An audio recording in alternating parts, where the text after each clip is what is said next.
Myself, Dr. Mamta Sharma, Associate Professor Political Science, Government College, जामरोली।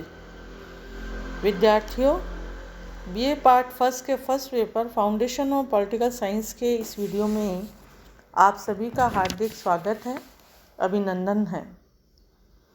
विद्यार्थियों, आज हम democratic socialism, जिसे हम प्रजातांत्रिक समाजवाद कहते हैं, इसके बारे में चर्चा करेंगे। प्रजातांत्रिक समाजवाद पर चर्चा करने से पूर्व हमने कार्ल मार्क्स के सिद्धांतों को समझा था। कार्ल मार्क्स के अंतर्गत हमने देखा कि समाजवाद दो विचारधाराओं में विकसित हुआ, एक क्रांतिकारी समाजवाद और दूसरा विकासवादी समाजवाद। क्रांतिकारी समाजवाद हिंसा में विश्वास करता है। अराजकतावाद और श्रमिक संघवाद भी क्रांतिकारी समाजवाद के ही रूप है। जो विचारधारा शांतिपूर्ण वैध तरीकों से सामाजिक परिवर्तन चाहती है, उन्हें विकासवादी समाजवाद कहा जाता है। इनमें राज्य समाजवाद, फेबियनवाद, श्रेणी समाजवाद प्रमुख है। इनका प्रादुर्भाव मुख्य रूप से तो इंग्लैंड में हुआ और इसे ही प्रजातांत्रिक समाजवाद, डेमोक्रेटिक सोशलिज्म कहा जाता है। इंग्लैंड, भारत आदि देशों के द्वारा समाजवाद को मार्क्सवाद के रूप में नहीं बल्कि एक अन्य रूप में अपनाया गया है और समाजवाद के इस रूप को ही हम प्रजातांत्रिक समाजवाद के नाम से जानते हैं। और इसी के अंतर्गत हम देखेंगे कि पाश्चात्य समाजवाद विकासवाद और लोकतांत्रिक है। इसके विपरीत मार्क्स, लेनिन और स्टालिन के अनुयायियों द्वारा भी समाजवाद की बात कही। जिन विचारकों ने प्रजातांत्रिक समाजवाद के बारे में व्याख्या की, उसके अंतर्गत हम R.S. Tawney, Ramsay MacDonald, Sidney Laski और डार्विन और अमेरिका के नॉर्मन थॉमस और हमारे भारत में जवाहरलाल नेहरू का नाम सर्वाधिक प्रमुख रूप से लिया जाता है।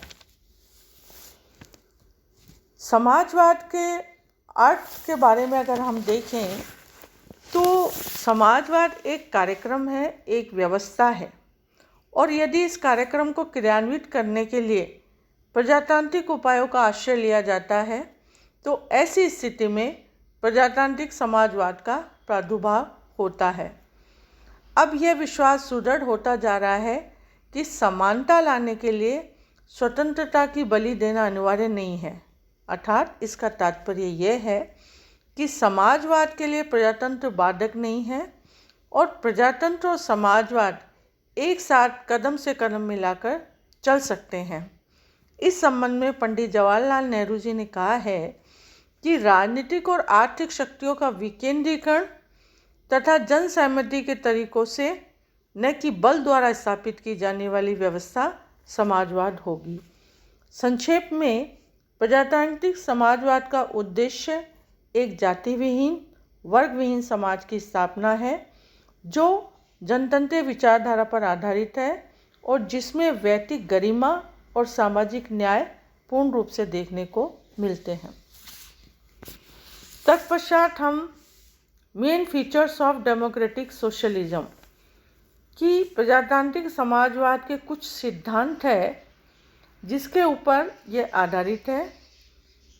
प्रजातांत्रिक समाजवाद की उन विशेषताओं के बारे में हम यहाँ चर्चा करेंगे कि किस तरह से प्रारंभ से अब तक प्रजातांत्रिक समाजवाद का यह एक बहुपक्षीय प्रयास है। यह केवल राजनीतिक सिद्धांत ही नहीं है बल्कि इससे कुछ अधिक भी है। यह एक आंदोलन है। इसके अतिरिक्त यह भविष्य का अवलोकन भी है।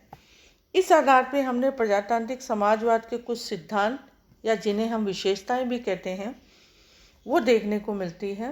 फर्स्टली हम बात करें तो यह पूंजीवाद का विरोध करता है। प्रजातांत्रिक समाजवाद भले इसे किसी भी नाम से पुकारा जाए, इसकी प्रमुख विशेषता जो है वो पूंजीवाद का विरोध है और इनके अनुसार पूंजीवादी असमानता और सामान्य जनता के शोषण पर आधारित है और ऐसी व्यवस्था कभी भी समस्त जनता के कल्याण में नहीं हो सकती। फिर भी प्रजातांत्रिक समाजवादी पूंजीवादी व्यवस्था की नैतिकता की भावना को स्वीकार करते हुए हिंसा के प्रयोग का प्रचंड विरोध करते हैं और पूंजीवादी व्यवस्था से ही प्रजातांत्रिक पद्धति के माध्यम से समाजवादी समाज की स्थापना करना चाहते हैं, अर्थात मतदान की स्वतंत्रता, संसदीय पद्धति और संवैधानिक उपचारों के माध्यम से ही पूंजीवादी समाज में व्याप्त भीषण बीमारी का अंत करना चाहते हैं। तो कहने का मतलब ये है कि ये पूंजीवाद का विरोध करते हैं। सेकेंडली, साम्यवाद का विरोध।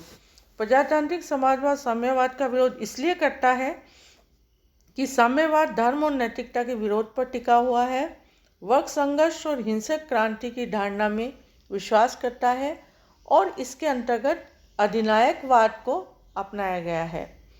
थर्डली, हम देखते हैं सामाजिक एवं आर्थिक समानता की धुन। सामाजिक और आर्थिक समानता की प्रबल इच्छा प्रजातांत्रिक समाजवाद की विशेषता है। समाजवादियों की समानता की अभिधारणा उदारवादियों की अभिधारणा से भिन्न है, जो केवल वैधानिक और राजनीतिक समानता से संतुष्ट होते हैं। उनकी यह राजनीतिक और वैधानिक समानता मताधिकार, कानून के समक्ष समानता, अवसर की समानता के सिद्धांत में शामिल है।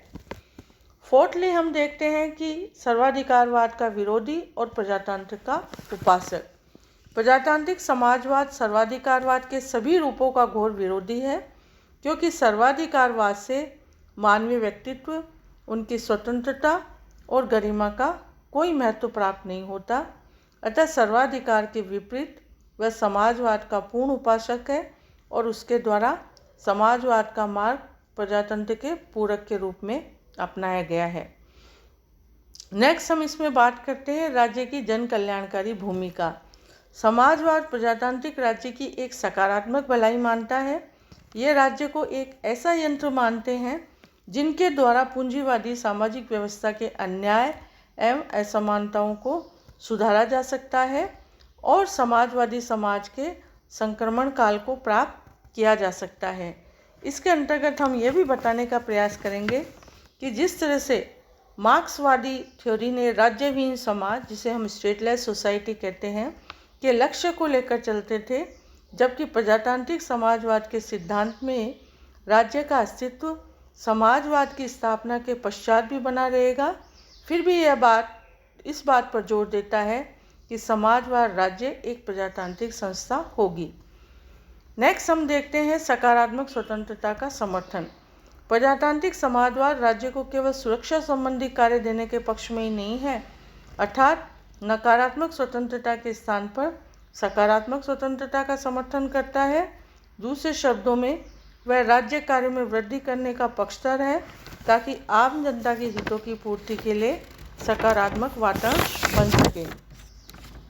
इसी के अंतर्गत हम देखते हैं कि यह धर्म और नैतिकता और आर्थिक समानता की बात भी इसके अंतर्गत करता है और इसी के साथ साथ यह सामाजिक तथा आर्थिक समानता और राजनीतिक समानता की बात को भी इसके अंतर्गत शामिल किया गया है और इस उद्देश्य की पूर्ति के लिए वह उत्पादन तथा वितरण के साधनों पर राज्य के स्वामित्व की वकालत करता है और इसकी प्राप्ति के लिए संसदीय तथा लोकतांत्रिक माध्यमों को अपनाने के ऊपर भी बल देता है। इसी के अंतर्गत धर्म और नैतिकता पर आधारित व्यवस्था की बात भी की है। अतः प्रजातांत्रिक समाजवाद मानव जीवन में धर्म और नैतिकता के महत्व को स्वीकार करता है, लेकिन धर्म और नैतिकता से प्रजातांत्रिक समाजवाद का आशय भाग्यवाद, कर्मकांड या धार्मिक जीवन की अन्य कुप्रवृत्तियों को अपनाने से नहीं है, बल्कि अपने आप को किसी एक विशेष धर्म से नहीं बल्कि सभी धर्मों में समान रूप से प्रतिपादित नैतिकता और आध्यात्मिकता के सामान्य सिद्धांतों से संबंध रखता है। लास्टली, हम इसकी बात करें तो ये अर्थव्यवस्था पर प्रजातांत्रिक नियंत्रण का समर्थक है। इसके अंतर्गत हमने देखा कि पूंजीवादी व्यवस्था में अर्थव्यवस्था पर मुट्ठीभर पूंजीपतियों का और साम्यवादी व्यवस्था में अर्थव्यवस्था पर साम्यवादी दल की उच्चाधिकार समिति जैसी किसी संस्था का नियंत्रण होता है, लेकिन प्रजातांत्रिक समाजवाद इन दोनों ही व्यवस्थाओं को दोषपूर्ण मानता है। उसकी धारणा है कि अर्थव्यवस्था पर प्रजातांत्रिक नियंत्रण होना चाहिए, अर्थात सामान्य जनता द्वारा प्रत्यक्ष रूप से निर्वाचित संसद द्वारा अर्थव्यवस्था पर नियंत्रण रखा जाना चाहिए। इस तरह से हमने उपरोक्त विशेषताओं के आधार पर देखा कि प्रजातांत्रिक समाजवाद किस तरह से कार्य करता है। तत्पश्चात हम देखेंगे कि जो प्रजातांत्रिक समाजवाद है उनके सपोर्टर्स कौन कौन है। The supporters of democratic socialism की बात हमने अभी की थी। उसके अंतर्गत हम सबसे पहले R.S. टोनी की बात करेंगे। R.S. टोनी ने इसके अंतर्गत निम्न बातों को शामिल किया। उनका ये मानना था कि आर्थिक व्यवस्था का उद्देश्य सामाजिक सेवा होना चाहिए। इसी के अंतर्गत उन्होंने कहा कि उद्योगों पर नियंत्रण होना चाहिए। थर्डली उन्होंने कहा उद्योग से संबंधित समस्त व्यवस्था का नियंत्रण ऐसे व्यक्तियों के हाथों में होना चाहिए जो सामान्य जनता के प्रति उत्तरदायी हो। इसी तरह हम इसके अंतर्गत बात करेंगे इवान डार्विन की जो रचना है the politics of democratic socialism. उसके अंतर्गत उन्होंने प्रजातांत्रिक समाजवाद को एक प्रमुख रचना समझा है। डार्विन का सबसे प्रमुख विचार यह है कि सामाजिक जीवन की समस्या का हल विभिन्न व्यक्तियों और वर्गों के हितों में सामंजस्य स्थापित करने में है। एक वर्ग या दल द्वारा दूसरे वर्ग को समाप्त करने से सामाजिक न्याय की प्राप्ति कभी भी नहीं हो सकती। इस तरह से हमने देखा कि टोनी और डार्विन ने प्रजातांत्रिक समाजवाद के बारे में अपने विचारों को व्यक्त किया। अंत में हम भारत के प्रथम प्रधानमंत्री जवाहरलाल नेहरू, जो कि एक उत्कृष्ट प्रजातांत्रिक समाजवादी थे, वह एक उदारवादी भी थे और साथ ही समाजवादी भी थे। अतः नेहरू ने स्वयं लिखा है कि राजनीतिक प्रजातंत्र को इस आशा से भी स्वीकार करने को तैयार है कि इसकी परिणति सामाजिक प्रजातंत्र में होगी। स्वतंत्रता प्राप्ति के पश्चात उन्होंने भारतीय राष्ट्रीय कांग्रेस और देश के लिए समाजवादी ढांचे के समाज का लक्ष्य निर्धारित किया था।